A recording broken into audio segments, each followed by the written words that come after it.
भाई दोस्त हो जाए यार शांत, जगह नहीं है बैठने की, बैठ दो भाई।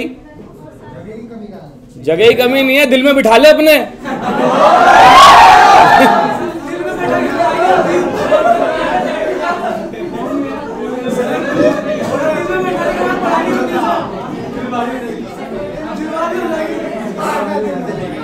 ओके चलिए भाई स्टार्ट करते हैं। ऑलरेडी हम लोग 30 मिनट लेट हैं, 30 से 38 मिनट। ध्यान से बात को सुनिएगा। आज इस क्लास के अंदर हम लोग एनपीओ करेंगे। आपको कुछ इस प्रकार के नोट्स मिलेंगे कंप्लीटली। और जब हम कोई भी चैप्टर करेंगे यार, आप लोग चार्टर्ड अकाउंटेंट बनने वाले हैं, तो ऐसा डॉक्टर किसी काम का नहीं है जिसे ना ही इंजेक्शन लगाना आता हो और ना ही थर्मामीटर से बुखार चेक करना आता हो। तो हम कंप्लीटली प्रैक्टिकल देखेंगे, एक एक चीज मैं आपको समझाऊंगा और ये सारे नोट्स आपको मिल जाएंगे। इसमें बिल्कुल पूरी डिटेल है। सिमिलरली हम ये फाइनल अकाउंट्स करेंगे, सारे नोट्स आपको मिलेंगे। ऐसे ही अकाउंटिंग प्रोसेस के अंदर मेन चैप्टर आपका रेक्टिफिकेशन ऑफ एरर। और मैंने मेरे ख्याल से जो लोग मेरे से पढ़ते हैं उनके पास में लिस्ट ऑफ इंपॉर्टेंट क्वेश्चंस होगी। मैंने 79 क्वेश्चंस दे दिए हैं, वो स्टडी मैट के क्वेश्चंस हैं। पिछली बार 77 मार्क्स का उसमें से आया था, अब की बार भी मैं एक्सपेक्ट कर रहा हूं कि इतने मार्क्स का आएगा ही आएगा। जिसके पास नहीं है वो मेरे से कनेक्ट कर लेगा, हम क्लास के बाद में उस चीज को ले लेंगे। भाई अब आने वाले 3 घंटे 3.5 घंटे जो भी हो, हमें ऐसे पढ़ना है कि भाई कुछ लगे आप वैल्यू एडिशन करके जा रहे हैं। क्यों? क्योंकि ये जो कोर्स है ना, आप थोड़ा इस बात को समझिएगा। 100 बच्चा फाउंडेशन देता है, रिजल्ट आता है 30%, हद से हद मार के 35%, मतलब 35 पास हुआ, वो 35 इंटर में जाएगा। इंटर में जाने के बाद रिजल्ट हद से हद मार के 20%, तो 35 का 20% हुआ 7। फाइनल उस 7 का पहले तो वो बेचारा 3 साल अपनी घिसाएगा, सीधी सीधी बात है, घिसाना ही होता है, ठीक है। उसके बाद फाइनल का रिजल्ट आता है हद से हद मार के 10%, मतलब 0.7। कोर्स पैसे कम मांगता है बेटा, जवानी ज्यादा मांगता है, याद रखो। मेहनत जब तक आप नहीं करोगे इस कोर्स के अंदर तो सब बेकार है। आप जहां मर्जी से पढ़ लो, जो मर्जी कोचिंग ले लो, it is completely waste. Course completion doesn't matter here, the matter is multiple revision. आप पेपर में तब तक नहीं बैठ सकते जब तक आप 2 से 3 बार रिवाइज करके ना जाएं। रिवीजन कैसे करनी है उस चीज को भी क्लास में डिस्कस करेंगे। चलिए फाइनली सबसे पहले बात चालू करते हैं अपने एनपीओ की, ठीक है। आई होप आप सबको स्क्रीन दिख रही होगी। एनपीओ के अंदर हमें पढ़ना क्या क्या है? एनपीओ में हमें पढ़ना होता है why NPO accounting is important, fund based accounting, final accounts of NPO, subscription accounting, accounting for small value items and miscellaneous. ये सारी चीजें हमें पढ़नी है। अब आप बात समझिए कि भाई साहब जरूरी क्यों है एनपीओ? एनपीओ तो एक बात बताओ, आपने गली मोहल्ले के मंदिरों में देखा होगा, प्राचीन शिव मंदिर ब्रैकेट में डाल देते हैं रजी, रजिस्टर्ड। देखा है कि नहीं देखा? हमारे यहाँ पर इतने सारे मंदिर मस्जिद गुरुद्वारे हैं, सारे के सारे रजिस्टर्ड हैं। अगर मैं मंदिरों की बात करूं तो श्राइन बोर्ड आते हैं, श्री माता वैष्णो देवी श्राइन बोर्ड है, शिरडी साईं बाबा श्राइन बोर्ड है, हज बोर्ड है, तिरुपति बालाजी है, और सिखों के लिए श्री गुरुद्वारा प्रबंधन कमेटी है। भाई साहब इतना पैसा है, इतना पैसा है। अब जहां पैसा आएगा वहां अकाउंटिंग आएगी कि नहीं आएगी? ध्यान से समझिए बात को। आप सबने कंपनीज लॉ पढ़ा होगा। कंपनीज लॉ के अंदर सेक्शन 135 रहता है कॉर्पोरेट सोशल रिस्पॉन्सिबिलिटी, CSR। इसका मतलब अगर मान लीजिए मेरे को, मेरी कंपनी है और मेरी कंपनी के पास में प्रॉफिट है, तो अब वो प्रॉफिट मुझे कॉर्पोरेट सोशल रिस्पॉन्सिबिलिटी में लगाना पड़ेगा। अब जब मुझे वो प्रॉफिट कॉर्पोरेट सोशल रिस्पॉन्सिबिलिटी में लगाना पड़ेगा, तो इसका मतलब क्या हुआ? मैं किसी एनजीओ को वो पैसा दूंगा। एनजीओ के पास पैसा जाएगा तो एनजीओ से खर्च करेगा कि नहीं? और जब एनजीओ पैसा खर्च करेगा और पैसा आ रहा है तो अकाउंटिंग का रोल आ गया कि नहीं आ गया? आ गया ना।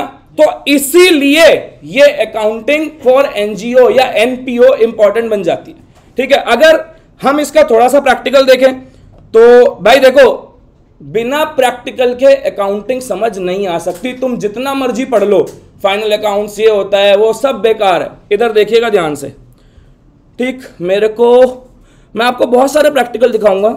यहाँ पर वाईफाई नहीं है तो मैं कोशिश करता हूँ, मोबाइल नेटवर्क भी ज़्यादातर आते नहीं यहाँ पर, कोई बात नहीं, कोशिश करते हैं कि कुछ कनेक्ट हो जाए और आपको दिखा पाऊँ। देखिए सारे लोग, अगर आपका गूगल चल रहा है तो एक एनजीओ सर्च कर सकते हैं, सम आरंभ फाउंडेशन, मेरे हाथों बनाया हुआ एनजीओ है। आप ध्यान से देखिएगा, आपको ये दिख रही है, आप पढ़ते हैं ना एनजीओ में रिसीट एंड पेमेंट अकाउंट, पढ़ते हो कि नहीं? है प्रैक्टिकल की नहीं? और कब का? 31 मार्च 2022, दिख रहा है कि नहीं दिख रहा?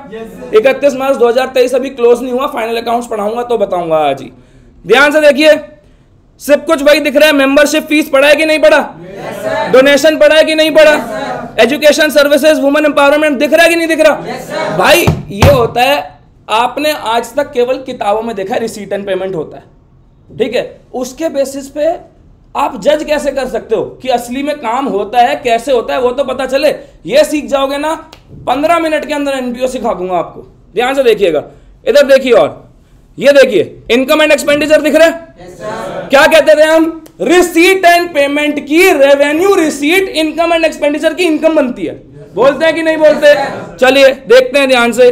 रिसीट एंड पेमेंट की donation and material revenue receipt है कि नहीं? तो देखो जरा ध्यान से, इनकम एंड एक्सपेंडिचर में इनकम भी आ रही है कि नहीं आ रही है? यहां पर दिख रहा है कि नहीं दिख रहा? रिसीट एंड पेमेंट क्या कभी आपको कोई सरप्लस या डेफिसिट देता है क्या? नहीं देता। इनकम एंड एक्सपेंडिचर देता है कि नहीं देता? ध्यान से देखिए, यहां पर आपको सरप्लस दिख रहा है कि नहीं दिख रहा? तो समझ में आया कि हम जो पढ़ रहे हैं वो रियलिटी में होता है। और दिखाता हूं थोड़ी सी बात, चलो अभी इसकी बात करी है, अगर प्रैक्टिकल की थोड़ी सी बात करिए तो और कर लेते हैं। हम सबने एडजस्टमेंट पढ़ी है, फाइनल अकाउंट्स के अंदर एडजस्टमेंट होती है, पढ़ी है ना? हम तुमने पढ़ी नहीं है, रटी है मेरे बेटा। तुमने पता क्या करा है? एक ट्रायल बैलेंस होता है, ट्रायल बैलेंस के नीचे एडजस्टमेंट दी होती है, सारी एडजस्टमेंट के कितने इफेक्ट होते हैं? ये नहीं होता। ध्यान से सुनो, एडजस्टमेंट क्या होती है, ध्यान से देखिएगा। ओके देखो भाई, ये हाँ इधर देखेंगे सारे लोग, बैलेंस शीट दिख रही है आपको? प्रॉफिट एंड लॉस दिख रहा है? 31 मार्च 2022 दिख रहा है ना? ध्यान से देखिएगा, ईमेल की डेट दिख रही है आपको? 15 सितंबर 2031 मार्च वाली फाइनेंशियल स्टेटमेंट मैंने कब अप्रूव करी है? और देख लो यहां पर लिखा हुआ है कि नहीं, please go through the financial and confirm the balances of debtor creditors and known advances, लिखा है कि नहीं लिखा? पागल बनाया जाता है कि 31 मार्च को बैलेंस शीट बनती है। 31 मार्च को कोई बैलेंस शीट नहीं बनती, 31 मार्च के बाद बनती है, 31 मार्च तक की ट्रांजैक्शंस की, समझ लो? अब उसके बीच में जो आता है एडजस्टमेंट क्या होती है, कैसे होती है, आज मैं आपको पढ़ाऊंगा। तो थोड़ा बहुत ब्रीफ आपको मिल गया होगा। चलिए चैप्टर को चालू करते हैं, ध्यान से बात को सुनिएगा, ये सारे नोट्स आपके पास पहुंच जाएंगे। सुने भाई ध्यान से, इनकम, ये अब बात करते हैं हम एनपीओ। एनपीओ बोले तो non profit organisation. Non profit organisation के दो कंपोनेंट, कोई भी काम धंधा या कोई भी एनजीओ केवल दो पिलर्स पर चलता है, इनकम और एक्सपेंसेस। बिना इनकम के आप एक्सपेंसेस काउंट ही नहीं कर पाओगे, चल ही नहीं पाएगा। और सिमिलरली आपके पास जब तक पैसा नहीं आएगा तो जाएगा कहां से? तो सबसे पहली बात तो वही हमने करी यहां पर कि इनकम फॉर एनजीओ क्या क्या होती है। देखो भाई, एंट्रेंस फीस होती है। एंट्रेंस फीस दुनिया कहती है कि क्या करें सर, इसके अंदर कैपिटलाइज करना है, क्या करना है, आप नेचर समझिए ध्यान से। क्या मैं कहूं, आप किसी अम्यूजमेंट पार्क में जाते हो तो आप एंट्रेंस फीस देते हो कि नहीं देते? क्या एक ही एंट्रेंस फीस से बार बार चले जाओगे? जब आप क्लब में जाते हो तो आपके हाथ पे एक पट्टा सा बांध दिया जाता है ना? हाँ, गए नहीं है और क्या करते हो? ठीक है, तो बेटा आप नॉर्मल किसी भी, मैं कहता हूं आप लाल किले गए घूमने तो आपको एंट्रेंस पर एक एंट्रेंस रिसीट देनी पड़ती है कि नहीं देनी पड़ती? तो क्या मैं कहूं वन टाइम है? वन टाइम ही तो है ना भाई। तो इस बात का तो लॉजिक ही कहीं नहीं आता ना कि एंट्रेंस फीस का क्या करना है। अभी इसके सारे ट्रीटमेंट को हम समझेंगे। तो एंट्रेंस फीस क्या मैं कहूं वन टाइम पेमेंट होती है टू अवेल द सर्विसेज, ठीक है जी। उसके बाद सब्सक्रिप्शन और मेंबरशिप फीस। भाई साहब दिमाग, आपने केवल ये पढ़ा है कि सब्सक्रिप्शन भी इनकम होती है, मेंबरशिप फीस भी इनकम होती है। ध्यान से बात को समझिए भाई, अगर सब्सक्रिप्शन और मेंबरशिप फीस दोनों इनकम होती है तो नेटफ्लिक्स का सब्सक्रिप्शन क्यों होता है और अमेजॉन प्राइम की मेंबरशिप क्यों होती है? बात समझ रहे हैं मेरी? नेटफ्लिक्स का सब्सक्रिप्शन है ना, नेटफ्लिक्स के मेंबर नहीं है आप। Amazon प्राइम का आपके पास मेंबरशिप है। नेटफ्लिक्स का सब्सक्रिप्शन में केवल और केवल आप क्या देख सकते हो? नेटफ्लिक्स के शोज। Amazon प्राइम में Amazon music, Amazon prime video, free day delivery, सब कुछ मिलता है कि नहीं मिलता? इसका मतलब है मेंबरशिप। आप क्लब के मेंबर बनते हैं, और क्लब के जब आप मेंबर बनते हैं तो आप क्लब के अंदर सारी सर्विसेज को अवेल कर सकते हैं कि नहीं? तो yes, there is a difference between a membership fee and subscription. Subscription is basically for only one service, membership fee is for multiple services. ठीक है, लेकिन दोनों रेवेन्यू नेचर के ही होते हैं। क्लियर हो गई बात? पक्का? कूल। तो इसके बाद आती है डोनेशन। तो सब्सक्रिप्शन और मेंबरशिप फीस तो क्लियर है। देखो भाई, इनकम फॉर एन एनजीओ की बात कर रहे हैं। इनकम के अंदर मेनली 4 कंपोनेंट होते हैं, या तो सब्सक्रिप्शन, या मेंबरशिप फीस, या एंट्रेंस फीस, और या फिर डोनेशन। डोनेशन का सबसे इंपॉर्टेंट फीचर ये होता है कि ऐसा नहीं है आप मंदिर में जा रहे हो और कह रहे हो लो भगवान 100 रुपए और कल 1000 बन जाने चाहिए। ऐसा तो नहीं होता ना। इसका मतलब क्या मैं कहूं, क्या होता है? अगर ऐसा होता होगा ना तो हनुमान जी मारेंगे गधे से। इधर। हाँ, तो इसका मतलब क्या हुआ बेटा? इसका मतलब यही हुआ कि डोनेशन हमेशा वॉलंटरी नेचर की होती है and there are no expectations in return. अब बात आती है 2 टाइप की donation, specific donation and general donation. ध्यान से बात को समझिएगा बेटा। जब आप किसी भी चीज के आगे स्पेसिफिक लगा दो, जैसे मैंने इससे कहा भाई क्या नाम आपका? नागेंद्र।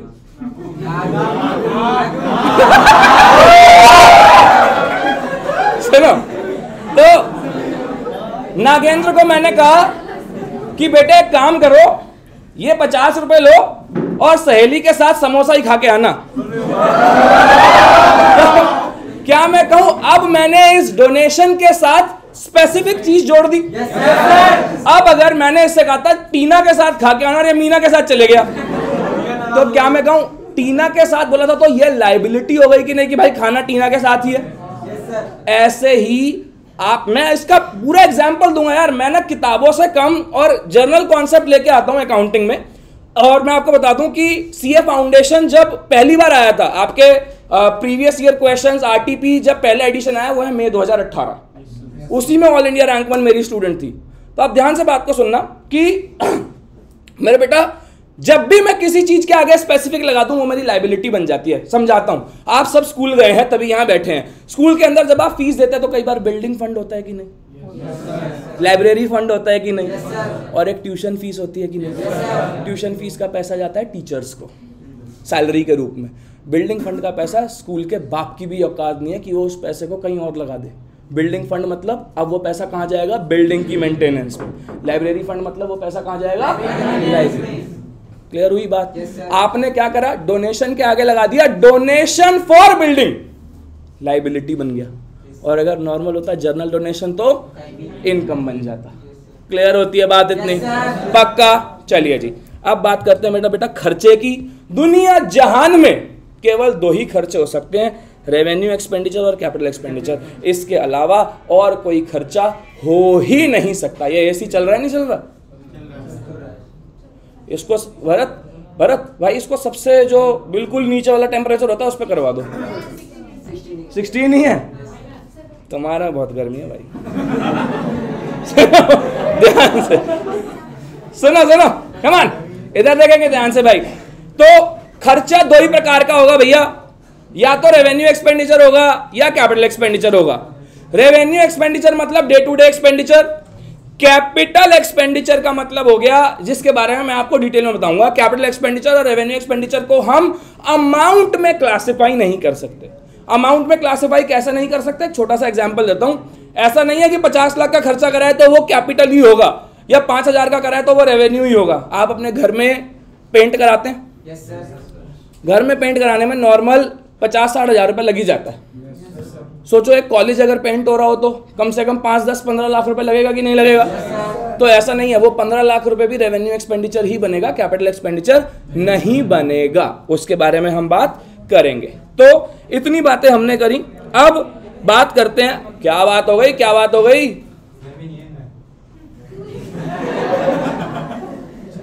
फुल मजे ले रहा है। सुनो, जब हम बात करते हैं, अब मेरे को दे दे यार, ला ला ला ला, वाह यार, फुल मजे काट रहे हैं आपने यहाँ, मैं पढ़ा रहा हूँ। सुनो ध्यान से, तो जब मैं बात करता हूँ फाइनेंशियल स्टेटमेंट्स ऑफ एनपीओ की, तो मेरे बेटा फाइनेंशियल, अच्छा केवल हम क्वेश्चंस ही यहाँ पे कॉन्सेप्ट ही नहीं करेंगे, मैं आपके लिए ना क्वेश्चंस भी लेके आया हूँ। ये देखिए यहाँ पर सारे के सारे क्वेश्चंस हैं, तो जैसे ही एनपीओ खत्म हो जाएगा तो एनपीओ के बाद हम एनपीओ के क्वेश्चंस करेंगे, ठीक है। तो ऐसे ही फाइनल अकाउंट्स खत्म हो जाएगा तो फाइनल अकाउंट्स के क्वेश्चंस करेंगे, जब तक टाइम अलाउ करे। अगर तुम लोग कहोगे कि हाँ जी और करा दो तो और करा देंगे, जब तुम कहोगे नहीं सर रोक दो तो टाटा बाय बाय। ठीक, सुनते रहिएगा बात को। Financial statements of NPO, receipt and payment account. भाई देखो 3 प्रकार के सवाल आएंगे आपके एग्जाम में, तीसरे प्रकार के अलावा चौथा सवाल नहीं आ सकता। क्या? पहला रिसीट एंड पेमेंट गिवन होगा, इनकम एंड एक्सपेंडिचर बनाना होगा। दूसरा इनकम एंड एक्सपेंडिचर गिवन होगा, रिसीट एंड पेमेंट बनाना होगा। तीसरा ना इनकम एंड एक्सपेंडिचर गिवन होगा ना रिसीट एंड पेमेंट गिवन होगा, 2 बैलेंस शीट गिवन होंगी, रिसीट एंड पेमेंट भी बनाना होगा और इनकम एंड एक्सपेंडिचर भी बनाना होगा। मैं बहुत सिंपल लॉजिक लेके आया हूं, ध्यान से बात को सुनिएगा। जो बच्चा मेरे से पढ़ता है उसमें एनपीओ में तो कोई दिक्कत नहीं है, गारंटी है मेरी। सुनिएगा मेरे बेटा, receipt and payment 2 he side है, डेबिट और क्रेडिट। डेबिट साइड में क्या लिखा है मैंने, यहां सब कुछ रिसीट है। ध्यान से देखो क्या लिखा है, जो भी आएगा, जैसे भी आएगा, जब भी आएगा, जिस भी ईयर का आएगा, सब कुछ सब रिसीट में जाएगा। बोलेंगे एक बार मेरे साथ, जो भी आएगा, जैसे भी आएगा, जब भी आएगा, जिस भी ईयर का आएगा, रिसीट एंड पेमेंट में आएगा। मैं कह रहा हूं, मान लो भाई ने मंदिर खोल लिया अपना, एक एनजीओ खोल लिया, ठीक है। अब इसके यहां पर दान पेटी होती है कि नहीं होती है? दान पेटी में पैसा आया तो जो भी आएगा, आएगा कि नहीं आएगा? इसने क्या करा, धीरे धीरे मंदिर के अंदर जो मूर्तियां लगी थी, मूर्तियों के ऊपर अच्छे अच्छे गहने लगे हुए थे, इसने बेच दिए और उससे भी पैसा कमाया, ठीक है। चाहे कैसे भी आए, एसेट बेच के आए, लायबिलिटी लेके आए, करंट ईयर का आए, प्रीवियस ईयर का आए, नेक्स्ट ईयर का आए, कैपिटल नेचर का हो, रेवेन्यू नेचर का हो, अगर पैसा आया है तो वो रिसीट में आएगा। समझ रहे हो? कोई आउटस्टैंडिंग, कोई एडवांस, कोई मतलब नहीं है मेरे को। अगर मेरे पास पैसा आया है तो वो रिसीट में आना ही आना है। ये सोच के एग्जाम में जाइएगा, और इसके पीछे मैं आपको पूरा लॉजिक और इसको क्रैक करने का तरीका बता दूंगा। आगे सुनिएगा। ऐसे ही पेमेंट क्रेडिट साइड जाएगा ही जाएगा, सेम वे। क्या चीज?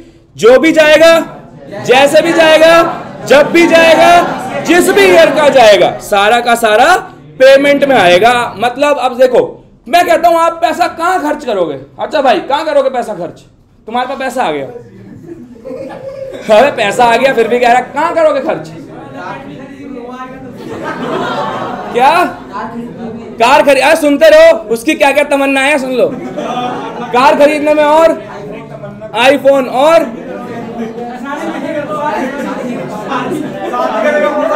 शादी, मैं कह रहा हूं चलो, कह रहा शादी कर लूंगा, कोई बात नहीं, ठीक है। और तुम क्या करोगे? नहीं करोगे? करेंगे। देख रहे हो? हाँ, तो वही बात हो गई भाई। भाई ने कहा गाड़ी खरीदेंगे, क्या मैं कहूं गाड़ी खरीदना है, एसेट खरीदना है? भाई पैसा तो जा रहे हैं ना, पैसे जा रहे हैं तो यहां आएगा। शादी पे भी खर्चा होगा, चाहे कैपिटल एक्सपेंडिचर हो, रेवेन्यू एक्सपेंडिचर हो, वो यहां आएगा।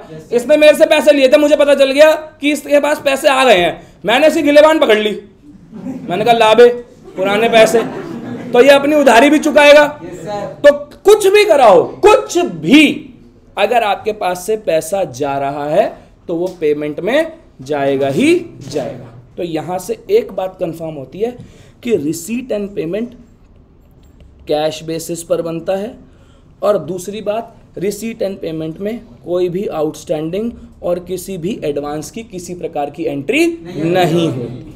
क्लियर है इतनी बात? चलिए जी, तो वही बात मैंने यहाँ कह रखी है कि जो भी हो, चाहे आप एसेट बेचो, लोन लो, डोनेशन सब्सक्रिप्शन में ले, कुछ भी हो आपके पास आएगा। इसका मतलब receipt and payment account capital nature और रेवेन्यू नेचर में फर्क नहीं करता, डिफरेंशिएट नहीं करता। ये ट्रू फॉल्स में आया हुआ है सवाल 2 नंबर का। एक मेरे को बात समझ नहीं आती, बच्चा कहता है अकाउंटिंग की थ्योरी तो कराई नहीं। भाई याद रखिएगा, अकाउंटिंग की थ्योरी नहीं होती कुछ भी।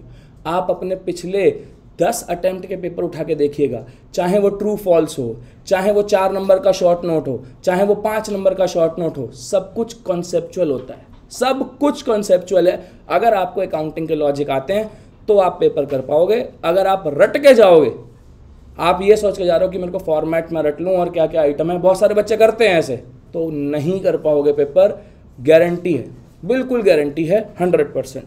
आइए अब बात करते हैं भाई, ये हमने पूरी बात कर ली रिसीट एंड पेमेंट की। अब बात करते हैं इनकम एंड एक्सपेंडिचर की। सीधी सीधी बात है दोस्त, इनकम एंड एक्सपेंडिचर में केवल करंट ईयर की आइटम आएंगी और केवल रेवेन्यू आइटम आएंगी। 2 बात याद रखना, मैंने बोला केवल और केवल करंट ईयर की आइटम आएंगी। इसका मतलब हुआ कि चाहे करंट ईयर में मिला हो या ना मिला हो, मतलब आउटस्टैंडिंग भी वहां पर एडजस्ट होगा, एडवांसेस भी वहां पर एडजस्ट होंगे। दूसरी चीज, केवल और केवल रेवेन्यू आइटम आएगी। इसका मतलब डे टू डे एक्सपेंसेस आएंगे, कैपिटल नेचर की आइटम वहां नहीं आएगी। इसका मतलब मैं आपसे पूछता हूं, मैंने लोन रीपे करा, रिसीट एंड पेमेंट में जाएगा?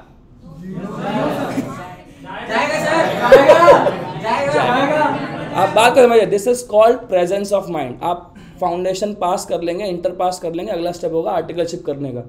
Nobody is going to give you a paper कि भाई ला पेपर सॉल्व कर। Everyone will check your presence of mind की क्या है। मैंने पूछा कि loan repayment receipt and payment में जाएगा, यू आर नॉट कॉन्फिडेंट, तो किसी का यस आया, किसी का नो। दोबारा पूछू? Yes sir. पूछ लूं? Yes sir. ठीक है। Purchase of car income and expenditure में जाएगा?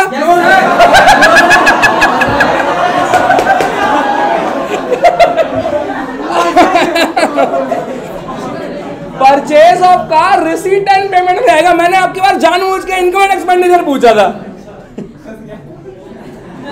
बेटे। चलिए कोई बात नहीं भाई, मार मत उसे। चलो ठीक है, तो भाई ये बात क्लियर हो गई कि केवल और केवल रेवेन्यू आइटम जाएंगी और केवल और केवल करंट ईयर की आइटम जाएंगी, चाहे वो आउटस्टैंडिंग हो, एडवांस हो, कुछ भी हो। अब बात करते हैं भाई सब्सक्रिप्शन की। Subscription is one of the main source of income for an NPO. अब भाई यहां पर पंगा क्या है, स्टेटमेंट पे चले जाते हैं लोग। जहां आप स्टेटमेंट पे गए, काम खत्म। एक बात बताओ, हम ना नॉर्मल बात करते हैं, लॉजिकल बात करते हैं। सब्सक्रिप्शन मेरी इनकम है या एक्सपेंस है? क्या है? इनकम। पक्का? अगर मेरी इनकम आउटस्टैंडिंग है तो मेरा एसेट है या लायबिलिटी है? एसेट है।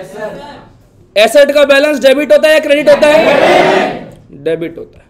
मैंने बनाया एक सब्सक्रिप्शन अकाउंट, तो मुझे ये पता है कि मेरा आउटस्टैंडिंग का ओपनिंग बैलेंस डेबिट साइड में ही आएगा। अगर मुझे कोई सब्सक्रिप्शन एडवांस में मिल गया तो मेरा एसेट है या लायबिलिटी है?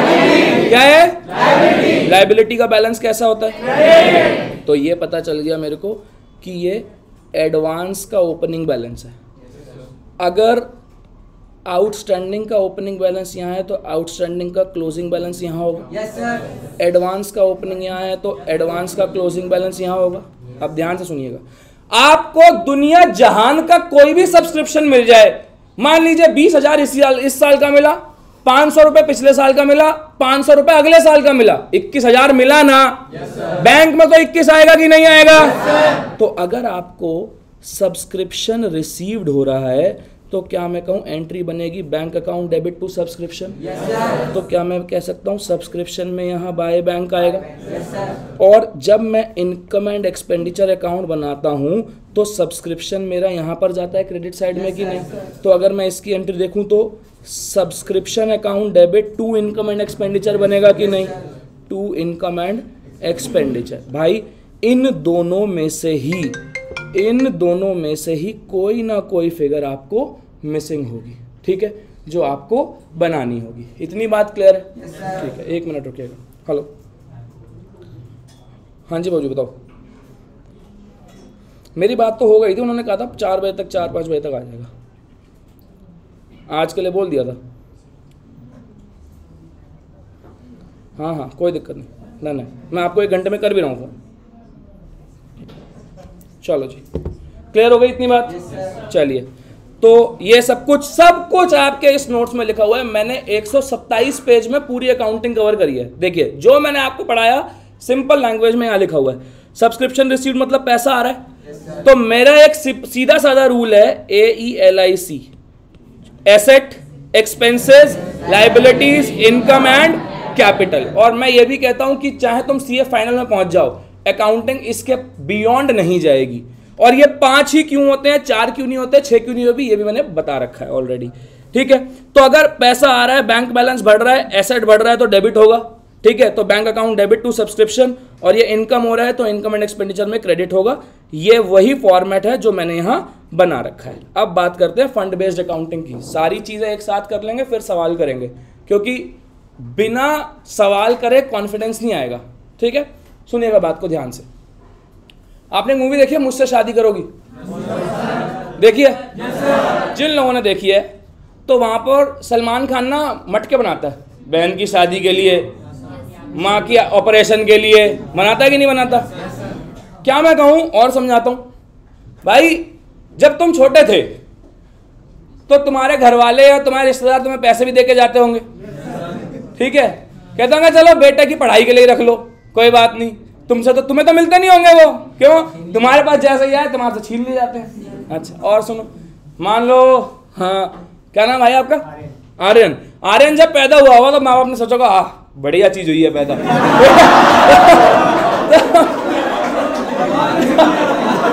अरे भाई सुनो भाई, बुरा तो नहीं मान रहा ना, मानोगे तब भी कुछ नहीं कर पाओगे।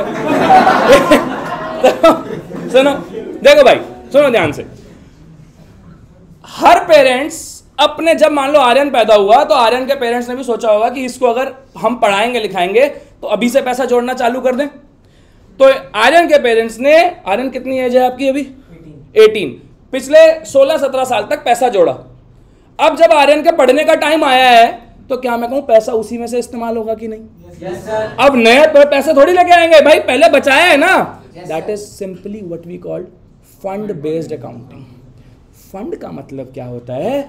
Amount accumulated for a specific purpose. बिना पर्पस का फंड हो ही नहीं सकता। Building fund, tournament fund, prize fund होता है कि नहीं होता? बिना पर्पस का फंड होता ही नहीं है। इसीलिए क्या बोला मैंने, किसी, यहां पर लिखा भी हुआ है, फ्यूचर के किसी ऑब्जेक्टिव। देखो यार सीधी सीधी बात है, मैं चलता हूं इंग्लिश में क्योंकि हमारी ना ही हिंदी है ना ही इंग्लिश है। तो और फिर कई बार मेरा क्रिटिसिज्म भी होता है कि आप प्योर इंग्लिश में क्यों नहीं लिखवाते। भाई एक बात बताओ, मेरे नोट्स मेरे समझने के लिए है ना। ICI में तो अपने को पूरा इंग्लिश ही लिखना है, बट अभी तो मेरे को समझना है ना। तो अब मैं आपको इंग्लिश में 4 भाषा लिखवाऊं, 4 लाइनें लिखवाऊं, सीधी सीधी बात ये नहीं है। फ्यूचर के किसी भी ऑब्जेक्टिव के लिए अमाउंट जोड़ना इस फंड, हर कोई समझ सकता है इसको, क्या दिक्कत है इसके अंदर? ठीक है, बहुत सिंपल भाई। भाई के पेरेंट्स ने 2 लाख रुपया या 4 लाख रुपया जोड़ा। ठीक है, अब मान लो कोई रिश्तेदार आया कि अच्छा चलो कोई बात नहीं, जब आर्यन बड़ा हो जाएगा तो उसके लिए 50,000 रुपया हमारी तरफ से रख लो। तो वो पैसे क्या पेरेंट्स खा जाएंगे या उसी फंड में जोड़ेंगे? फंड में जोड़ेंगे ना। तो क्या मैं कहूं अगर उसी फंड के लिए, मतलब उसी पर्पस के लिए कोई पैसा मिल रहा है तो फंड में जोड़ेगा? तो मैंने भी तो वही करा है भाई, opening balance plus income of such fund. अब जब आर्यन के CA कोर्स की फीस देने की बारी आएगी तो उसी फंड में से पैसा जाएगा कि नहीं जाएगा? Expenses of such fund, closing balance बच जाएगा कि नहीं? और ये क्लोजिंग बैलेंस आर्यन के पेरेंट्स की लायबिलिटी है कि नहीं? क्योंकि पैसा अभी आर्यन की पढ़ाई के लिए लगाना है, इसीलिए ये क्लोजिंग बैलेंस बैलेंस शीट की लायबिलिटी में जाएगा कि नहीं जाएगा? आती है बात माथे में? क्लियर है? ठीक है जी, आगे चलते हैं। Accounting for small value items, ध्यान से बात को समझिएगा, बड़ी जबरदस्त चीज है। एक बात बताइए, कितने लोग पब्लिक स्कूल या प्राइवेट स्कूल से पढ़े हैं? बहुत सारे पढ़े। नहीं मैं नहीं पढ़ा भाई। ठीक है, ध्यान से बात को समझिएगा भाई। जो प्राइवेट स्कूल से पढ़े हैं ना, इनकी पता है डायरियां भी स्कूल की होती थी कि नहीं? चलो उसको बैठाओ, आप अन अकेडमी सेंटर पर हो अभी, ठीक है, अनअकैडमी सेंटर डायरीज पेन्स अपने लेता है, तो क्या आपको लगता है कि अनअकैडमी सेंटर एक एक करके डायरी छपवाता होगा? अरे एक बच्चा आ गया, जरा एडमिशन होना है इसका, एक डायरी छापो, ऐसा होता है क्या? नहीं होता ना ऐसा। तो क्या मैं कहूं हमारे ऑफिसेज में भी स्टेशनरी बल्क में खरीदी जाती है कि नहीं खरीदी जाती? हमारे स्कूल कॉलेजेस में देखो, आपने पता है आज तक पढ़ा है स्पोर्ट्स इक्विपमेंट होते हैं, ठीक है, किताब में दिया हुआ है। भाई समझो बात को, किसी भी स्पोर्ट्स क्लब में जाओगे आप तो वहां पर आपको बैडमिंटन क्लब में जा रहे हो तो बैडमिंटन की जो शटल्स होती हैं एक एक करके तो मंगाई नहीं जाती, एक साथ मंगाई जाएंगी कि नहीं मंगाई जाएंगी? और फिर वो इस्तेमाल होती हैं, ठीक है। तो अब वही बात है, स्मॉल वैल्यू आइटम्स मतलब जिनकी क्वांटिटी बहुत ज्यादा हो और पर यूनिट प्राइस कम हो। स्मॉल वैल्यू आइटम्स मतलब जिनकी क्वांटिटी बहुत ज्यादा हो बट पर यूनिट प्राइस बहुत कम हो। फॉर एग्जांपल स्टेशनरी हो गई, फॉर एग्जांपल स्पोर्ट्स इक्विपमेंट हो गए, ठीक है, इस टाइप का सामान। अब बड़ी सिंपल सी बात है यार, मान लो मेरे पास शुरुआत में 10,000 का सामान था, 10,000 की स्टेशनरी मेरे पास थी, मैंने 50,000 रुपए की स्टेशनरी और खरीदी तो 60 हो गई। एंड में मैंने कैलकुलेट करी तो मेरे पास 40,000 की स्टेशनरी बची हुई थी। तो उस पर्टिकुलर पीरियड में कितनी स्टेशनरी इस्तेमाल हुई? 20,000 की हुई कि नहीं हुई? एक्चुअल मेरा एक्सपेंडिचर वही होना चाहिए कि नहीं? ध्यान से दोबारा सुनना बात को भाई। मैंने बोला मेरे पास 10,000 रुपए की स्टेशनरी थी, मैंने 50,000 रुपए की स्टेशनरी और खरीदी और 40,000 रुपए की स्टेशनरी बची हुई है। तो आपने कहा सर 10 की थी, 50 की खरीदी, 60 की हो गई, 40 की अभी भी है, तो 20 कंज्यूम हुए। एग्रीड? क्या मैं कहूं इनकम एंड एक्सपेंडिचर में तो करंट ईयर का खर्चा जाता है, तो करंट ईयर में तो 20,000 ही कंज्यूम हुए कि नहीं हुए? रिसीट एंड पेमेंट में पेमेंट जाती है कि नहीं? पेमेंट तो 50 की हुई होगी कि नहीं हुई होगी? तो आपको एग्जाम में प्रेजेंस ऑफ माइंड लगाना है। तो मैं सच बता रहा हूं, आप एक चीज देखना, आपके स्कूल में भी आपने शायद देखा हो, कोई लड़के होते थे जो भाई तुम खेलने जा रहे हो तब भी वो पढ़ रहे हैं, ठीक है, तुम बंक मार रहे हो तब भी पढ़ रहे हैं, कॉलेज में भी होते हैं ऐसे, ठीक है, लेकिन नंबर उनके कमाते तुम्हारे ज्यादा। ऐसा होता है ना? प्रेजेंस ऑफ माइंड, आप जितना मर्जी पढ़ लो, मैटर वो करता है जो आप उस 3 घंटे में पेपर में करके आओगे। अगर वहां आपका दिमाग चला आप पास, वहां दिमाग नहीं चला फेल। और बेटा आजकल माहौल ऐसा है ना कि व्यक्ति ये देखता ही नहीं है कि बच्चा कितनी मेहनत कर रहा है। तुम 10 घंटे पढ़ रहे हो, ठीक है, मान लो तुम क्लियर नहीं हुए, वो कहेगा बेकार है इतना टाइम। ये सच्चाई है भाई, देखो ये सच्चाई बात है, ठीक है। तो हमको सीए बनना भी है और ये एक ऐसा कोर्स है भाई जो ना आदमी को रुला देता है अंदर से। क्यों? मैं बड़ा एवरेज स्टूडेंट हूं पढ़ने में, कोई बहुत ज्यादा नहीं, बट ठीक है, मेहनत करके हम चार्टर्ड अकाउंटेंट बन गए, लेकिन हमें पता है कि कोर्स रुला देता है। मैं सिंगल अटेम्प्ट में हुआ, फाइनल में मेरे को 2 अटेम्प्ट लगे, ठीक है, बट मेरे को जर्नी के अंदर पता चल गया। मेरा एक दोस्त है जय कुमार शर्मा, भाई साहब 12 अटेम्प्ट लगे उसे इंटरमीडिएट क्लियर करने में, 12। तो अब मैं ये कहूंगा कि पेशेंस उस व्यक्ति का कितना होगा कि 12 अटेम्प्ट तक रुका रहा कि चल यार हो जाएगा, लेकिन जिंदगी तो खराब हो गई ना। मेरी भी शादी हो रखी है, उसकी भी हो रखी है, ठीक है, बट वो अभी तक सीए नहीं बना, मैं सीए बन गया। ऑडिट्स, मतलब मेरे पास तो बहुत कम काम है। ऑडिट्स, आपने चीनी खाई होगी शायद, धामपुर शुगर की एक चीनी आती है, जो शराब पीते हैं उन्हें पता होगा, 8 PM का एक ब्रांड आता है, ठीक है, हाँ यस सर, ये इसलिए तो the simple thing is you have to apply your presence of mind at the time of exam, otherwise सब बेकार है। जितना तुम घर पे पढ़ रहे हो, जितना तुम यहां पढ़ रहे हो, कंप्लीटली जीरो हो जाएगा। तो इसलिए फोकस करिएगा तब उस टाइम पर, ठीक है जी। Treatment of few specific items कौन कौन सी है जी? लाइफ टाइम मेंबरशिप फीस, अब यार उसका नाम ही लाइफ टाइम है, तो मतलब नॉन रेकरिंग हो गया कि नहीं? नॉन रेकरिंग हो गया, इसीलिए लाइबिलिटी जाएगी। एंट्रेंस फीस, मैंने आपको क्या बताया कि एंट्रेंस फीस रेकरिंग होगी या वन टाइम होगी? क्या होगी? और अगर वन टाइम होगी तो उसका नेचर कैपिटलाइज करना ही होता है कि नहीं होता? जब तक क्वेश्चन, ये ना बड़ा बेसिक कंफ्यूजन है बहुत बार, एंट्रेंस फीस के बारे में जब कुछ नहीं दिया होता तो देखो, बैलेंस शीट मैच करना is not a big deal. क्यों?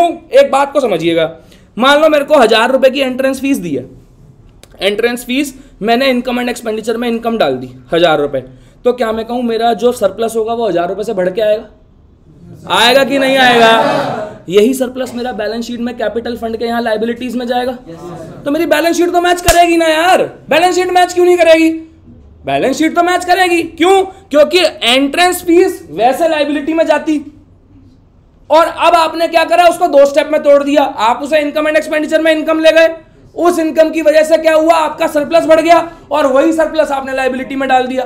तो बैलेंस शीट मैच करना कोई टेंशन ही नहीं है। तुम सीए लोग हो, यकीन मानो तुम्हारी फाइनल अकाउंट्स में बैलेंस शीट मैच नहीं होती ना, ठीक है, अब तुम देखना तुम्हारी बैलेंस शीट मैच करेंगी, 100% करेंगी। एनपीओ की भी बैलेंस शीट मैच करेगी। बैलेंस शीट मैच करना कुछ है ही नहीं।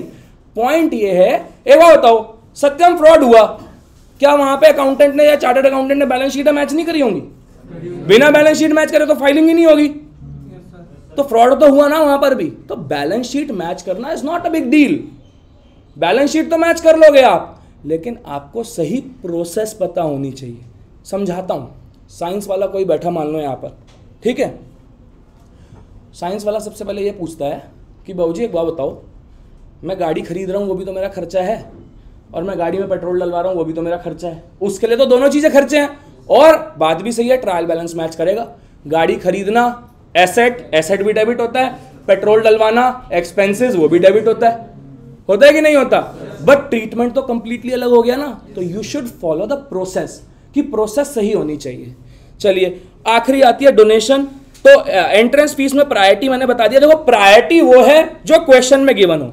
अगर क्वेश्चन में दिया हुआ है 1/4 of the entrance fee shall be capitalise, और तब भी तुम ये कह रहे हो अरे 1 टाइम होती है, छोड़ो ना, हम तो कैपिटलाइज पूरी की पूरी करेंगे, तो तुम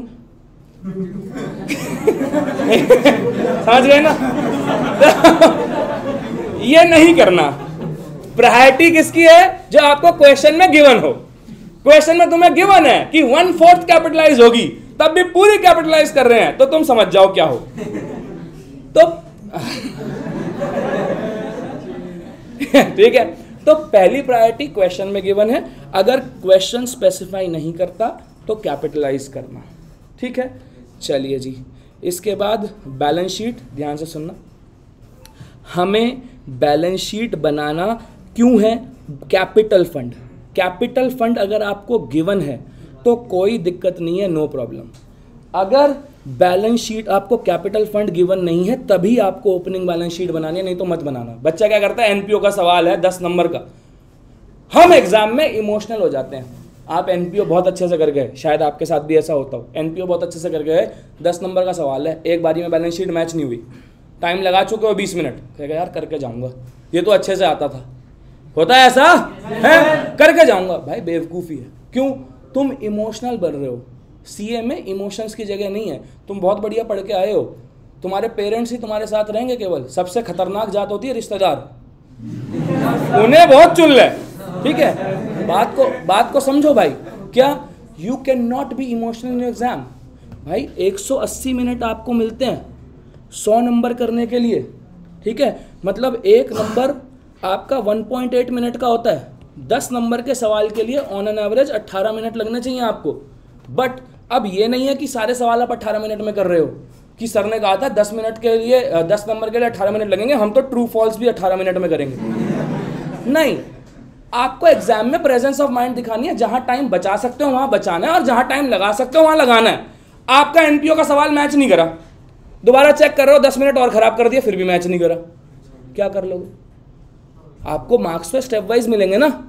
तो एक बार करना, अच्छे से करना, और एक बार कैसे होता है उसकी ट्रिक मैं आपको अभी क्वेश्चन में करते हुए बताऊंगा कि कैसे आपको करना है, ठीक है। तो अब इमोशनल नहीं होना। अगर आपको ओपनिंग बैलेंस शीट मान लीजिए रिक्वायर्ड है, तो मैंने कहा भाई क्वेश्चन भगवान है, क्वेश्चन ही ऊपर वाला है, जो करना है आपको क्वेश्चन के हिसाब से करना है। मान लीजिए अगर क्वेश्चन में आपको कैपिटल फंड गिवन है, ओपनिंग बैलेंस शीट बनाने के लिए फालतू टाइम खराब करोगे आप, कोई फायदा नहीं है, मत बनाना, ठीक।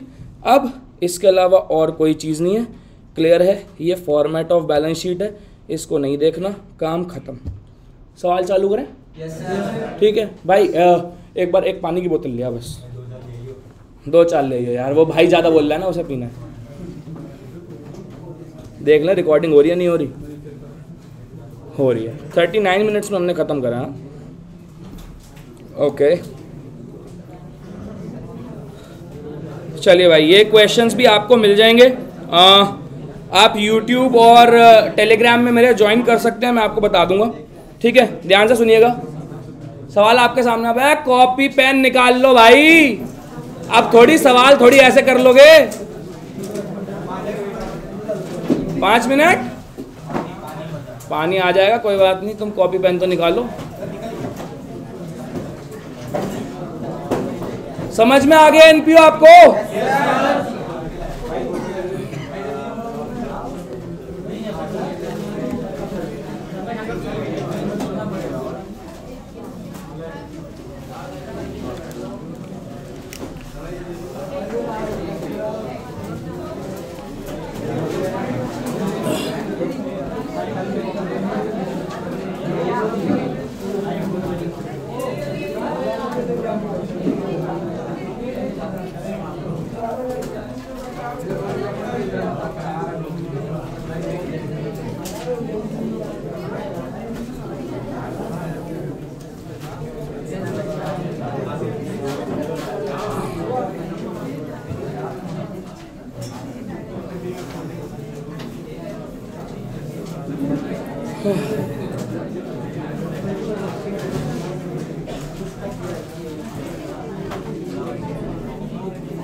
निकाल लिया भाई सबने? चलिए भाई, आइए सवाल को पढ़ेंगे। और यहाँ पर बस मैं फॉर्मेट नहीं बना पाऊंगा क्योंकि लाइन की प्रॉब्लम रहेगी। ध्यान सुनिएगा। The receipt and payment account of trust well club. आपको दिया क्या हुआ है भाई? क्या दिया हुआ है? Receipt and payment account. क्या बोलता है? आपको रिसीट एंड पेमेंट अकाउंट दिया 31 मार्च 2018 का, आपको व्हाटएवर, ठीक है। वो कहता है भाई, do you agree with the receipt and payment. उस क्वेश्चन ने 10 नंबर के लिए तुम्हारी जान निकाल देगा ये सवाल। क्या कहता है? Do you agree with receipt and payment. पहला पंगा तो यहीं पड़ गया। क्या मैं कहूं इतना तो आसान होगा नहीं कि एग्री हो ही रहा होगा, तो रिसीट एंड पेमेंट भी बनाना है। कहता है इफ नॉट, 100% इफ नॉट ही है। Prepare correct receipt and payment, income and expenditure और बैलेंस शीट। हो गया काम। अब आप बात को समझो, क्वेश्चन को अप्रोच कैसे करते हैं। ठीक है, एक एक चीज ध्यान से सुनना। ये मेरी टेक्निक मैं पिछले 3 साल से बता रहा हूं और इस चीज को फॉलो करेंगे आप। आज के बाद अब जब आप जाएंगे तो क्वेश्चन करके देख लीजिएगा। ध्यान से सुने, मैं हमेशा एक चीज बोलता हूं, लाइन बाय लाइन चलो। जो भी बच्चा अनअकैडमी से पढ़ता है, लाइन बाय लाइन चलिए। ध्यान से सुनिए, लाइन बाय लाइन मतलब क्या है। पहला, सबसे पहले आप ये देखो, मैंने अभी आपको क्या बताया, रिसीट एंड पेमेंट में केवल कैश बेसिस पर बनेगा कि नहीं? रिसीट एंड पेमेंट जब कैश बेसिस पर बनेगा तो क्या उसके अंदर ये आउटस्टैंडिंग और एडवांस की एडजस्टमेंट होगी क्या? होगी क्या? क्या ये लॉस लूस आएगा क्या उसमें? क्या मैं कहूं गलत है ना? ये बात तो कंफर्म हो गई कि गलत है। अब हमें क्या बनाना है? करेक्ट। चालू करें? आइए साहब स्टार्ट करते हैं, साथ साथ करेंगे मेरे। ट्रस्ट वेल क्लब, ट्रस्ट भाई, जहां पर डाउट हो रोक देना, ठीक है। Trust well club, receipts and payment account for the year ending 31 मार्च 2018। ये मेरा डेबिट हो गया, ये मेरा क्रेडिट हो गया, ये मेरे रिसीट हो गई, ये मेरी पेमेंट हो गई और अमाउंट हो गया।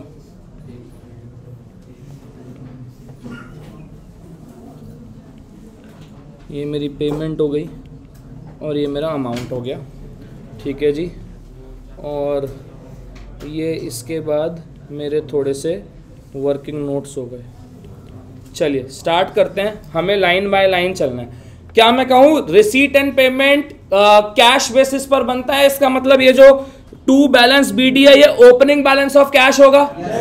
चलिए डालना चालू करें यहाँ पर, टू बैलेंस बीडी 450,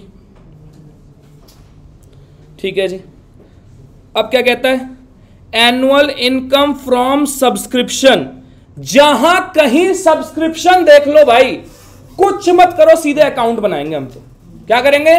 सीधे अकाउंट बनाएंगे और हम कुछ नहीं करेंगे। आइए अकाउंट बनाते हैं,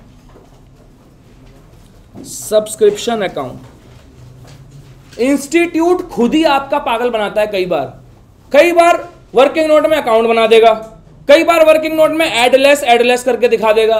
सिंपल अप्रोच, अकाउंट बनाना है आपको, ठीक है।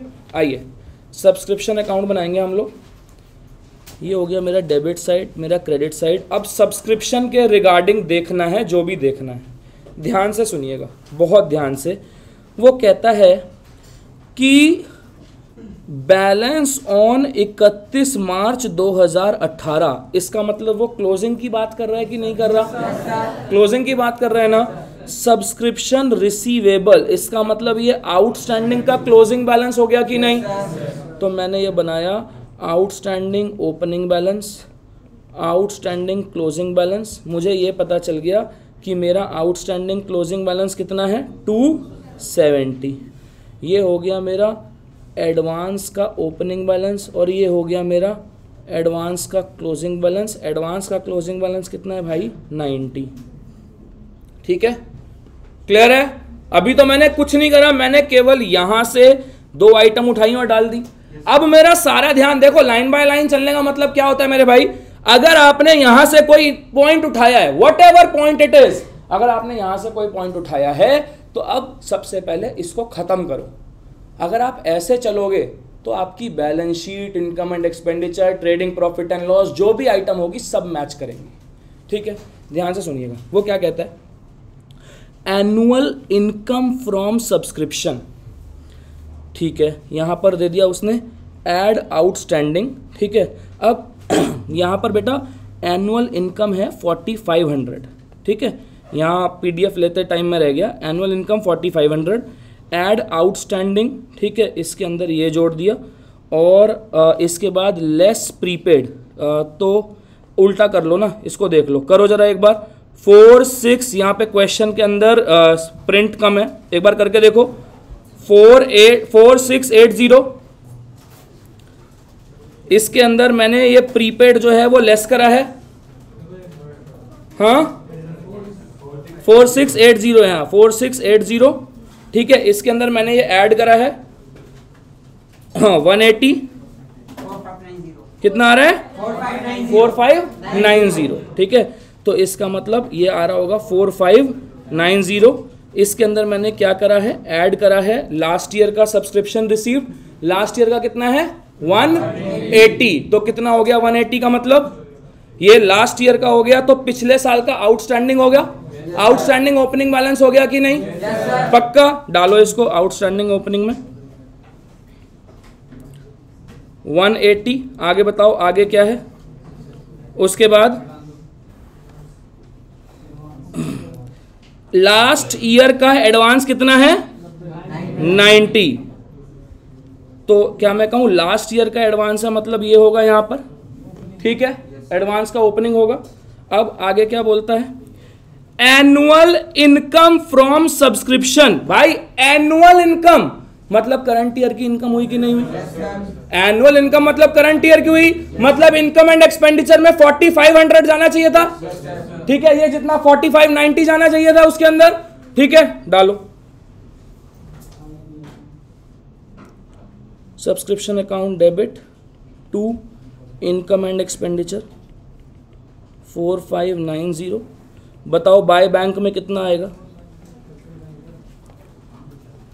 करो कितना आ रहा है बेटा, क्योंकि मेरे पास कैलकुलेटर नहीं है, you have to do calculations. कितना पक्का, सबका 4500 है। तो क्या मैं कहूं, अब एक बात बताओ, जब तक आप ये वर्किंग नोट नहीं बनाते क्या आपको पेपर में नंबर मिल जाते? किसी बच्चे ने नकल मार के किसी से पूछ लिया, हाँ भाई इनकम रिसीट एंड पेमेंट का कितना आ रहा है सब्सक्रिप्शन, उसने कहा 4500 आ रहा है, लिख दे, लिख दिया। पेपर में सोच के आ रहा नंबर तो मिल ही जाएंगे, बिना इस वर्किंग के मिल जाएंगे क्या?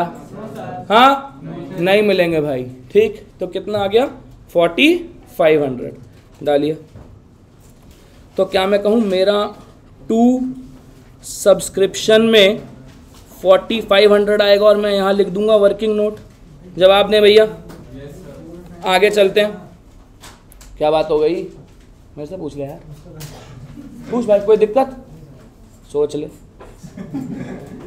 आगे देखें भाई, तो इसका मतलब सब्सक्रिप्शन के रिगार्डिंग यहां किसी प्रकार की और कोई चीज नहीं है, कोई और चीज नहीं है यहां पर सब्सक्रिप्शन के रिगार्डिंग। आगे चलते हैं, वो कहता है टू अदर फीस कितनी है 1800।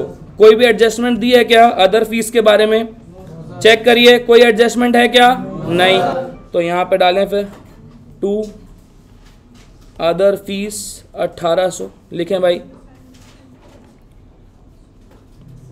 लिख लिया। चलो आगे चलते हैं। इसके बाद क्या है, Shivek Chauhan agro crystal donation for, वो क्या है, कौन कह रहा नहीं आएगा, देख रहे हो, समझ रहे हो कैसे बच्चे निकल के आते हैं, कह रहा है ये नहीं आएगा, बैलेंस शीट में जाएगा। अबे भाई रिसीट एंड पेमेंट बनाना है, जो भी आएगा जैसा भी आएगा जिस भी ईयर का आएगा सब रिसीट में जाएगा, समझ गए, स्पॉइलर स्पॉटेड। चलो ध्यान से,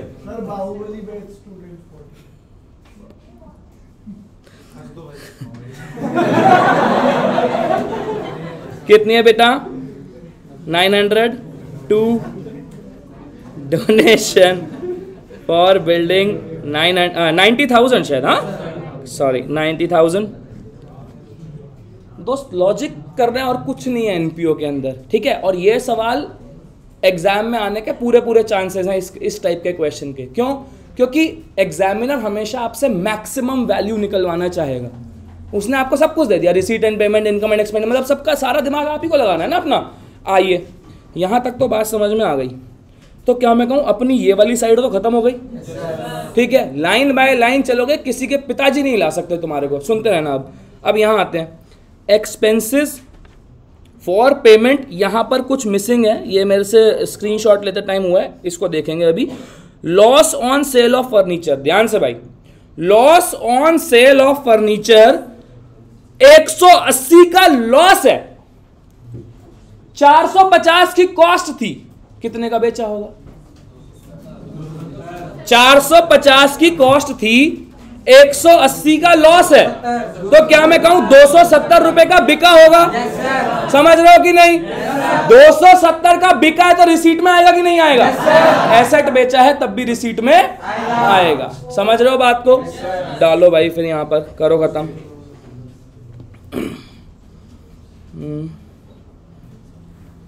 टू सेल ऑफ फर्नीचर कितना आ गया, 270। अच्छा अब एक चीज़ देखो ना, ये हमारा हो गया। अब देखो इसको कैसे, क्योंकि मैं एक ऑथर भी हूँ तो निकाल सकते हैं इसको कैसे। यहाँ कितना आ रहा है टोटल 96930, और यहाँ इनको दोनों को माइनस करोगे तो अपने आप ही फिगर आ जाएगी कि नहीं आ जाएगी, कितना आ रहा है 6300। वो कहता है expenses including payment for sports material है 6300। पढ़ लेते हैं भाई क्या दिया हुआ है यहाँ पर, ठीक है।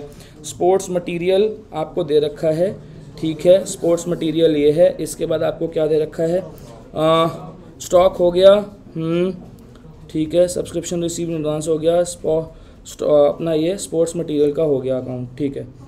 इसके अलावा इफ़ नॉट प्रिपेयर्ड डन, थोड़ी सी इंफॉर्मेशन इसमें मिसिंग होगी, let me check the question.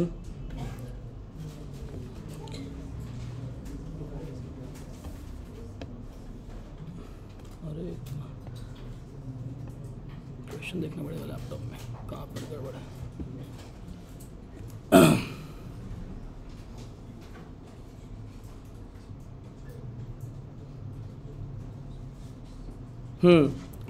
ये है 6300 और यहाँ पर ये लिखा हुआ है including payment for sports material 2700, ठीक है। लिख लेना इसको, लिख लो। अच्छा मतलब आपके पास से आएगा including payment for sports material 2700। तो मैं एक बात कहता हूँ ना भाई, चाहे मैंने स्पोर्ट्स मटेरियल के लिए पेमेंट करी हो, चाहे मैंने बिल्डिंग के लिए करी हो, चाहे मैंने एक्सपेंसेस के लिए करी हो, किसी भी टाइप की पेमेंट है तो वो पेमेंट में जाएगी कि नहीं जाएगी, जाएगी ना पक्का, ठीक है। तो डालो इसको भी पेमेंट में, बाय इसको हम दो पार्ट में क्लासिफाई तो कर सकते हैं ना। अगर 6300 की टोटल पेमेंट है और उसमें से स्पोर्ट्स मटेरियल 2700 है तो एक्सपेंसेस और स्पोर्ट्स मटेरियल की दो कैटेगरी बन जाएंगी कि नहीं? एक डाल दो बाय एक्सपेंसेस और एक डाल दो by sports material. Sports material तो मेरे को पता चल गया 2700 है, दूसरा आप डाल दो कितना आएगा, कितना आ रहा है बेटा 3600। ठीक है, इसके अलावा चेक करो, इसके अलावा और कुछ बचता है क्या? और देखो इसके अलावा और कुछ आ रहा है? हाँ, फर्नीचर में क्या है? फर्नीचर तो ये है बेटा। फर्नीचर की एडजस्टमेंट क्यों आएगी? हमें तो रिसीट एंड पेमेंट देखनी है ना। यहाँ पर ना ही कोई रिसीट है ना ही कोई पेमेंट है फर्नीचर के रिगार्डिंग, तो मेरी रिसीट साइड का टोटल मारो भाई। कैलकुलेटर इस्तेमाल करें जल्दी।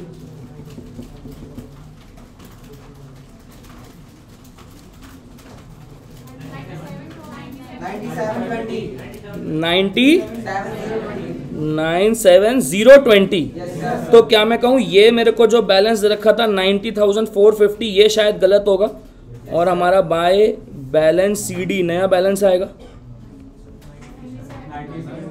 कितना आया बेटा? ना ऐसे बोलो 90720 ये आ रहा है। तो क्या मैं कहूं this should be my correct receipt and payment. अब इसके बेसिस पर क्या मैं बोलूं ये बेकार हो गया। अब इसके बेसिस पर और इस एडजस्टमेंट के बेसिस पर इनकम एंड एक्सपेंडिचर बनाना होगा। क्लियर है? हाँ भाई। हाँ, इन्वेस्टमेंट पे इंटरेस्ट कहां है? Additional investment interest eight 5% 20। अब भाई ये देखो मैं यहां पर दो ऑप्शन ले सकता हूं। मैं इसे आउटस्टैंडिंग भी तो मान सकता हूं, क्यों ना? बिल्कुल मान सकता हूं, क्यों नहीं मान सकता? एक बात बताओ, अगर मिला होता तो रिसीट एंड पेमेंट में नहीं आ रहा होता। जैसे मेरे को स्पोर्ट्स इक्विपमेंट नहीं एग्री ये गलत है, बट जैसे यहां देखो इसने गलती कहां करी? इसमें गलती करी, इसने यहां गलती करी ना। अगर वो मेरे को गलती का हिंट देता तो मैं डालता। अब कर सकते हो आप, अगर आपको यहां डालना है तो आप यहां पर रिसीट एंड पेमेंट के अंदर इंटरेस्ट ऑन इन्वेस्टमेंट डाल देते तो आपका यहां बैलेंस चेंज हो जाता। तब मैं क्या लिखता अपने वर्किंग नोट के अंदर कि इंटरेस्ट ऑन इन्वेस्टमेंट रिसीव्ड हो गया है। अब मैं क्या लिखूंगा? Interest on investment outstanding. मेरे पास ऑप्शन है। मैंने क्यों नहीं लिया? क्योंकि इसके अंदर मेरे को जितनी एडजस्टमेंट दे रखी थी मैंने केवल उन्हीं के ऊपर काम करा। क्लियर भाई?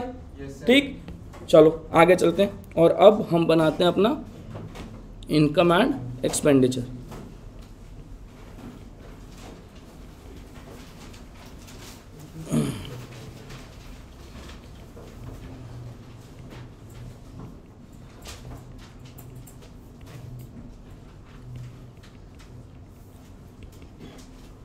ठीक है जी, तो अब अपने को तो यही वाली आइटम उठानी है सारी की सारी। क्या मैं कहूं इनकम एंड एक्सपेंडिचर में तो मेरे दो ही कंपोनेंट होंगे, या तो इनकम होगा या एक्सपेंडिचर होगा। दो ही चीजें आएंगी, कोई एसेट नहीं आएगा, कोई और कुछ नहीं आएगा। लेकिन इनकम एंड एक्सपेंडिचर बनाते टाइम अपने को क्या ध्यान में रखना है कि केवल करंट ईयर की आइटम आएंगी एंड रेवेन्यू आइटम आएंगी। जब भी मैं कह रहा हूं करंट ईयर की आइटम आएंगी मतलब आउटस्टैंडिंग एडवांसेस सबका एडजस्टमेंट होगा। ठीक है, चलिए स्टार्ट करते हैं। सबसे पहले क्या मैं बोलूं कि इनकम साइड को पकड़ लेते हैं, और जब मैं इनकम साइड को पकड़ता हूं तो सबसे पहले मेरा सब्सक्रिप्शन आ रहा है कि नहीं आ रहा? क्योंकि ये तो आएगा नहीं भाई, ओपनिंग बैलेंस ऑफ कैश तो आएगा नहीं ना।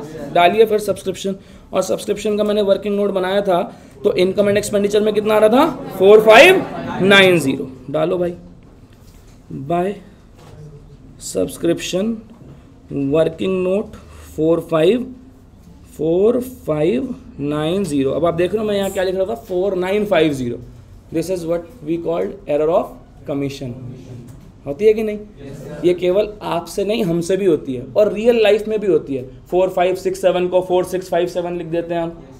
चलिए कितना था बेटा? 45। चलो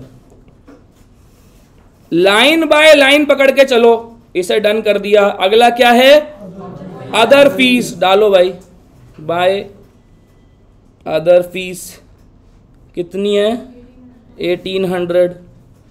आगे चेक करो भाई, डोनेशन फॉर बिल्डिंग, नाम क्या है, क्या लगे, स्पेसिफिक। आपके अभी शॉर्ट नोट्स में था कि नहीं?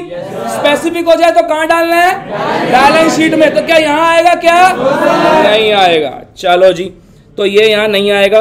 ध्यान से, मैंने सेल ऑफ फर्नीचर करा है कितने का? 200। तो इसका लॉस आएगा कि नहीं आएगा? कितना है? 180 का डालो भाई।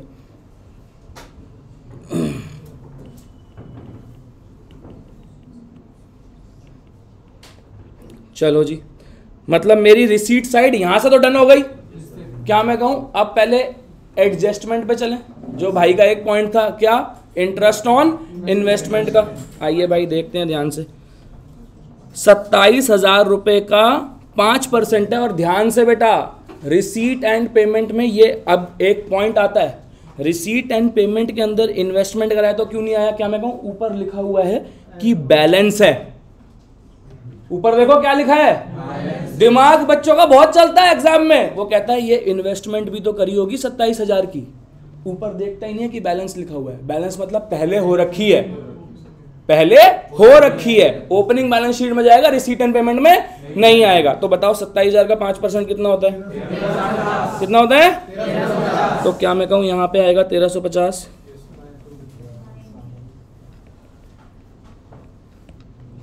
$1350। आगे चलें। ओके, इनकम साइड और देखो, और कुछ दिख रहा है क्या? जल्दी, इनकम साइड। मेरे को तो नहीं लग रहा कि कुछ और दिख रहा है। डन कर दिया। एक्सपेंसेस पे चलते हैं। क्या मैं कहूँ, एक्सपेंसेस में पहले एक्सपेंसेस आता है, ये कितने का था? 3600 था। कितना था? 3600 था ना? 3600, 10 कम है, 3600। चेक करो कोई एडजस्टमेंट है क्या? लाइन बाय लाइन चलोगे, कभी गलत नहीं होगा सवाल। चेक करो कोई एडजस्टमेंट है क्या एक्सपेंसेस की? कोई आउटस्टैंडिंग वगैरह कुछ? कोई नहीं है ना? लगाओ फिर। To expenses 3600। आखिरी और क्या करा है हमने?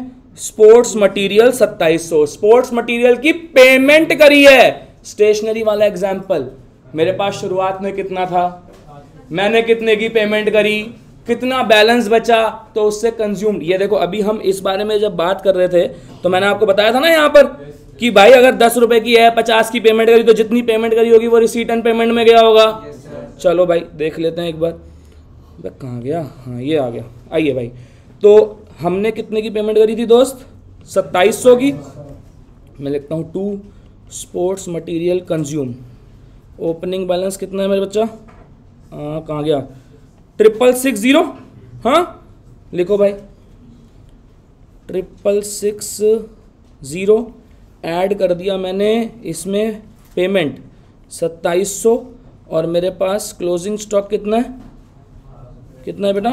1800। करो जरा माइनस, कितना आता है? कितना आया?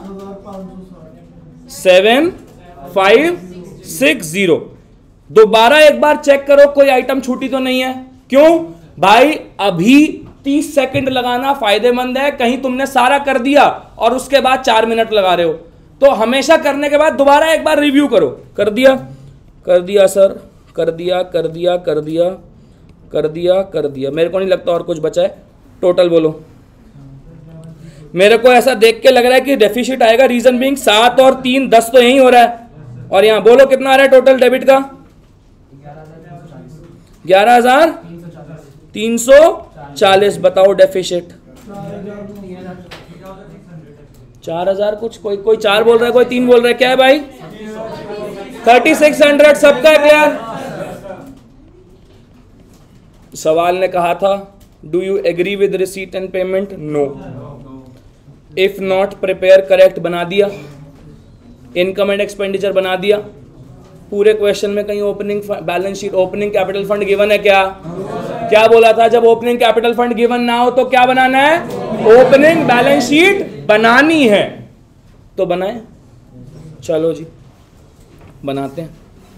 आइए भाई यहीं बना लेंगे छोटी सी ओपनिंग बैलेंस शीट। जब ओपनिंग बैलेंस शीट बनाएंगे तो ये हो गई मेरी लायबिलिटीज़ ये तो बात कंफर्म है कि लायबिलिटीज के अंदर ही बैलेंसिंग फिगर आएगा, उसी को तो कैपिटल फंड बोलेंगे ना। Liabilities amount, assets amount. आइए भाई बात को चालू करते हैं। तो क्या मैं कहूँ मेरे पास में फर्नीचर है 1800 का, अपने पास में इन्वेस्टमेंट है 27,000 के, अपने पास स्पोर्ट्स मटेरियल है 660 का।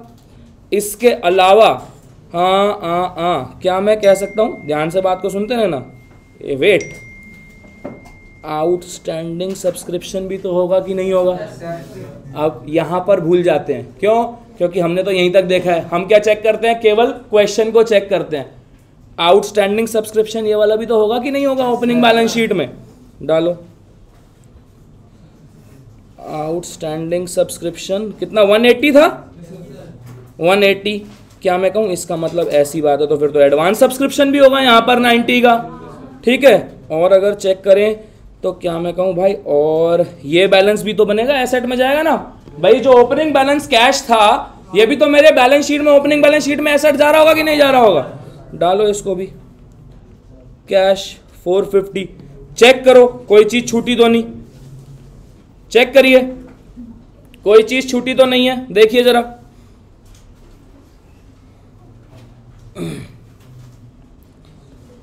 मेरे हिसाब से डन, ये डन हो गया, ये डन हो गया, ये डन, ये तो क्लोजिंग में जाएगा। टोटल करें, सीधे कैपिटल फंड निकालें भाई, टोटल करने की जगह नहीं है मेरे पास।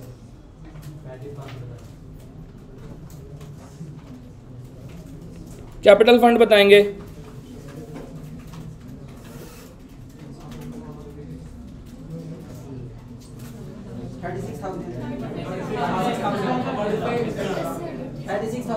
$35,550 तो कोई कह रहा था अभी 36 है भाई, कैलकुलेटर नहीं है मेरे पास। 36,000 है भाई, 36,000। क्या मैं कहूँ भाई मेरी ओपनिंग, ध्यान से, इसने क्वेश्चन में तो नहीं बोला था ना ओपनिंग बैलेंस शीट बनाने के लिए, तो क्या मैं कहूँ ये भी मेरे वर्किंग नोट का पार्ट बनेगी। बच्चा इसको भी मेन सोल्यूशन में कराता है, प्रेजेंस ऑफ माइंड गायब हो जाता है। और आपकी गलती नहीं है, एक्चुअली वो 3 घंटे का प्रेशर इतना ज़्यादा होता है ना कि हमें पता ही नहीं होता कि वर्किंग नोट कब बनाना है, मेन सॉल्यूशन कब करना है, ठीक है। तो क्लियर है बात? क्या मैं कहूँ अब तो फाइनल स्टेप रह गया भाई, क्या बैलेंस शीट बनानी है, बैलेंस शीट बनानी है ना भाई। चले, कोई डाउट यहां तक तो बता दो। क्या लिखा है भाई, देखो कुछ चीजें ऐसी होती हैं जो माँ बाप को बच्चों की सुधार लेनी चाहिए। मेरे माँ बाप ने राइटिंग नहीं सुधारी तो मेरी ऐसी है, तो ये नोट्स में आपको मिल जाएंगे, तब देख लेना यार, ठीक है। चलिए फाइनली हम लोग चलते हैं बैलेंस शीट पर, और वो है मेरी बैलेंस शीट एज एट, अबे भाई क्यों पीपी कर रहे हो इतना, लायबिलिटीज अमाउंट, एसेट्स अमाउंट। अब आपको कैपिटल फंड बता, आप देखो भाई दोनों में से किसी भी साइड से आप स्टार्ट कर सकते हो, आप दोनों में से किसी भी साइड से स्टार्ट कर सकते हो। आप लायबिलिटी से भी स्टार्ट कर सकते हो, एसेट से भी स्टार्ट कर सकते हो। कहीं से बोलो कहां से करना है, लायबिलिटी से करना है, जोड़ो भाई। ये हो गया मेरा कैपिटल, कितनी निकाली थी हमने, 36,000। 36,000 में से क्या मैं कहूं फिर ये कितने का डेफिसिट था, 3600 का, लेस करो, कितना बच गया बेटा, 32,400।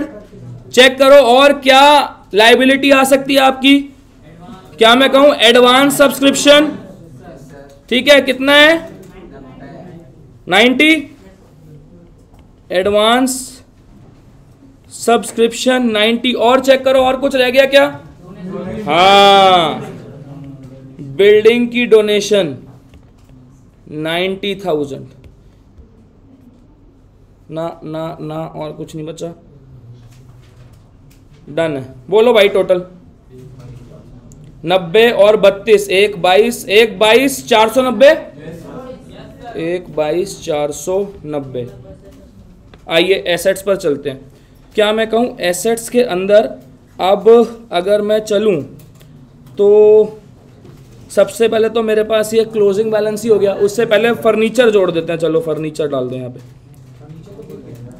पूरा बिक गया ध्यान भाई, फर्नीचर पूरा कहाँ बिका है? ओपनिंग बैलेंस तो 1800 का था ना, गलती का पॉइंट क्या देखा? फर्नीचर पूरा बिक गया। देखो कितने का फर्नीचर था, कितने का बेचा आपने? 270 का नहीं बेचा। कितने की कॉस्ट का बेचा? 450। तो बाकी तो बचा होगा ना, तो लगाओ कितना आता है, कितना आ रहा है? तो मैं यहाँ पर लिख दूं 1800 माइनस 450, कितना आया? 1350। ठीक है, मेरे पास स्पोर्ट्स मटेरियल भी बचा हुआ है ना एंड में 1800 का। ठीक है, क्या मैं कहूँ मेरे पास इन्वेस्टमेंट थे 27,000 के, उस 27,000 में मैंने इंटरेस्ट भी जोड़ा, कितने का? 1350 का था ना, 28,350 का ये हो गया। और इसके अलावा क्या रह गया? क्या मैं कहूँ आउटस्टैंडिंग सब्सक्रिप्शन 270। ठीक है भाई, आउटस्टैंडिंग सब्सक्रिप्शन 270। और इसके अलावा क्या मैं कहूँ ये बैंक बैलेंस रह गया ना मेरा अभी 90,720। 90,720 देखो क्या मैच करती है क्या? देखो टोटल कर गई, कितनी आ रही है? 122,400 भाई। ऐसी 99.99% पॉसिबिलिटी होगी कि अगर आप लाइन बाय लाइन चलेंगे तो आपकी बैलेंस शीट मैच करेगी। होगा क्या? मैं बताता हूं आपको। जहां 20 मिनट लगने चाहिए वहां 22 मिनट लगेंगे, लगने दो। क्यों? ट्रू फॉल्स 12 नंबर का आता है, आप 8 मिनट में कर सकते हो। ट्रू फॉल्स के साथ में रीजन ही तो देना है ना उसका, और तो कुछ करना नहीं है। ट्रू फॉल्स में, बीआरएस में, डेप्रीसिएशन में टाइम बचाएंगे आप। फाइनल अकाउंट्स में, पार्टनरशिप में, एनपीओ में टाइम लगाएंगे। समझ रहे हैं बात को? ये पेपर करने की सीधी सीधी ट्रिक है। जहां टाइम बचा सकते हो वहां बचाओ, जितना ज्यादा बचा सकते हो बचाओ। और जहां आपको पता है कि बैलेंस शीट मैच हो गई तो आंसर सही है, वहां आप टाइम लगा लो, थोड़ा रिव्यू कर लो उसको कि गलत तो नहीं करा। क्यों? अभी 30 सेकंड देने में फायदा है। ये नहीं है कि आप 4 मिनट बाद उसके बाद उससे होगा क्या? मैं बताता हूं। आपने पेपर पूरा कर दिया, एनपीओ का सवाल कर दिया, मैच ही नहीं हुआ, फिर दोबारा देखोगे ना भाई मूड खराब हो जाएगा, डीमोटिवेशन हो जाएगी, और उसकी वजह से आगे का सवाल भी गलत होगा। तो उससे बढ़िया पहले ही रिव्यू कर लो। क्यों अब मैं ये सारी बातें क्यों बोल रहा हूँ? भाई आप फाउंडेशन में हो, मैं पास हो गया, मैं फाइनल भी पास हूँ। तो पॉइंट क्या आता है बच्चों? पॉइंट यही आता है जिस सिचुएशन से आप निकले हो, मैं उस सिचुएशन के अंदर रह चुका हूं, तो मुझे पता है कहाँ कहाँ प्रॉब्लम आती है। तो मैं उन्हीं प्रॉब्लम्स को आपको बता रहा हूं, क्योंकि ये चीज़ें हमने भी फेस करी हैं। थ्योरी पढ़ने में, थ्योरी पढ़ते थे नींद आ जाती है, प्रैक्टिकल कर दो लो, अब ये समझ नहीं आता कि थ्योरी पढ़ें प्रैक्टिकल करें। एक बहुत बड़ी प्रॉब्लम आप लोगों के साथ, अकाउंट्स पढ़ते हैं समझ नहीं आता, फिर लॉ छूट रही है, लॉ पढ़ते हैं लगता है मैथ्स छूट रही है, मैथ्स पढ़ रहे हैं लग रहा है अकाउंट छूट रही है। ये इसका मतलब तुम नॉर्मल हो। कोई बड़ी चीज नहीं है, that means you are normal. So a quick break of 8 minutes and after that we will start with final accounts. NPO clear है? पक्का? ये नोट्स, ये क्वेश्चन की पीडीएफ किस किस के पास मेरी लिस्ट ऑफ 100 क्वेश्चन नहीं है?